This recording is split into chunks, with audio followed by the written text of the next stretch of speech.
शुरू अल्लाह के बबरकत नाम से जो बड़ा मेहरबान और नहायत रहम करने वाला है। अस्सलाम वालेकुम नाज़रीन, पॉइंट पीके के साथ मैं हूँ आपकी होस्ट रिदा जट। नाज़रीन, आज मैं आपके सामने एक न्यू वीडियो लेके आई हूँ। आपने तो सुना होगा शादी खानाबादी। शादी का लफ्ज़ी मतलब है खुशी। कोई शक नहीं कि खुशी और मोहब्बत ही शादी की बुनियाद होती है। लिहाजा ऐसा क्यों है कि हमारे माशरे में शादी के बाद बहुत सी ख़वातीन को खुशी मिलती ही नहीं। चलिए आज इसकी वजूहत जानने की कोशिश करते हैं। समाजी एतबार से शादी एक ऐसा मुआहदा है जिसमें बाहमी रजामंदी के साथ दो अफराद एक दूसरे के साथ ज़िंदगी गुजारने का फ़ैसला करते हुए इसका ऐलान भी करते हैं। अमूमी तौर पर इस फ़ैसले की बुनियाद मोहब्बत, खुशी, ज़हनी हमआहंगी और बराबरी की बुनियाद पर रखी जाती है। मगर हमारे यहाँ मामला कुछ और है। पाकिस्तान में 21% लड़कियों की शादी 18 साल की उम्र से कबल ही कर दी जाती है, जबकि 13% बच्चियां तो अपनी उम्र के 14वें साल में ही ब्याह दी जाती हैं। अखबारात उठा लीजिए, हर दूसरे रोज़ आपको हमारे मुल्क में होने वाले एक ऐसी ही शादी के बारे में खबर मिलेगी जिसमें खासकर लड़की और बाज़ात लड़के लड़की दोनों की रजामंदी शामिल नहीं होती। कम सनी की शादी मसला तो है, मगर हल क्या है? कभी शादी की घर से थड़की एक हिंदू लड़की के इस्लाम कबूल करने की खबर मिलेगी, तो कभी कम उम्र लड़की के इससे दुगना उम्र के मत से शादी की खबर होगी। कभी किसी जिरगे के फैसले पर लड़के को ये सज़ा दी जाएगी कि इसकी बहन की शादी फ़लान लड़के से कर दी जाए।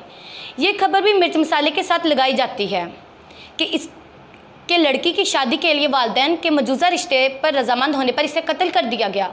अपने इर्द गिर्द नज़र दौड़ाकर ही देख लें, आपने बहुत सी शादियाँ होती हुई देखी होंगी। रिश्ता होने से लेकर शादी होते तक कि सब मराहल में जिस बात की अहमियत होती है वो है लड़का और लड़की की रजामंदी। ये मसला पाकिस्तान का ही नहीं बल्कि खसूस जनूबी एशिया ममालिक में ये मसाइल हर जगह नज़र आते हैं। पहली कोशिश होगी कि शादी अपने ही ख़ानदान में हो जाए। अगर ऐसा मुमकिन नहीं तो फिर ज़ात बरादरी का ध्यान रखना है, माली आसूदगी भी देखना है, मुंसलिक को लाजमिन पर रखना है और मज़हब से बाहर शादी का तो तसव्वुर ही मत कीजिए। फिर शादी की तैयारियों में होने वाली गुफ्तगू बहुत दिलचस्प होती है। कोई हक महर के बारे में राय दे रहा होता है तो कोई जहेज़ का जिक्र छेड़े बैठा होता है। किसी को शादी ब्याह की रस्मात में दिलचस्पी है तो कोई खाने का मेन्यू तय करने में पेश है। किसी को ये फ़िक्र है कि बारात का इस्तेमाल ढंग से किया जाए तो कोई मेहमानों की फरिश्ते बनाने में मगन है। तो क्या शादी बस इन्हीं चीज़ों का नाम है? क्या ये लवाजमात शादी के कामयाब होने की अलामत हैं?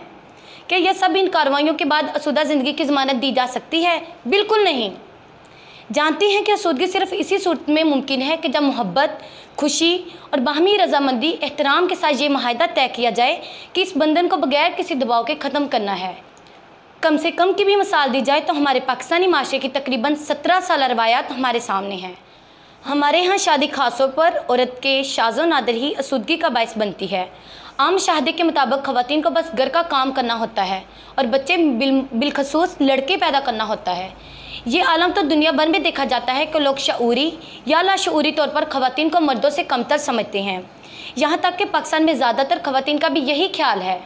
शादी के इन मसाइल की बुनियादी जड़ तो रजामंदी का होना है, लेकिन मसाइल ज़्यादा गंभीर इस वक्त हो जाते हैं जब माशी मसाइल भी जन्म ले लेते हैं। सोचिए, माँ बाप लड़का पैदा होने की ख्वाहिश आकर क्यों करते हैं? क्यों तलाक याफ्ता औरत को तरखम की नज़र से देखा जाता है? लड़की को दब्बे लफ्ज़ों में ये नसीहत क्यों की जाती है कि जिस घर में तुम्हारी डोली है वहीं से तुम्हारा जनाजा भी उठेगा?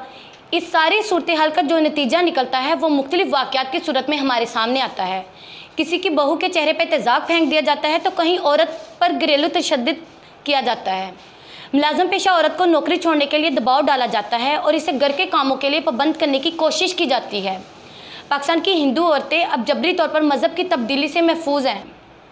हत्ता कि शादी के बाद बच्चा पैदा करने की तकीद भी इसी गरज से की जाती है कि औरत अलैदगी के बारे में सोच भी ना सके। कोरोना के हालिया अयाम इस लिहाज से भी कुछ सिखा रहे हैं। शादीशुदा जोड़ों को पहले से ज़्यादा वक्त एक साथ गुजारने का मौका मिल रहा है और बेशुमार ऐसे घराने भी हैं जहां औरतों पर घरेलू तशद्दुद के वाक़यात बढ़ गए हैं।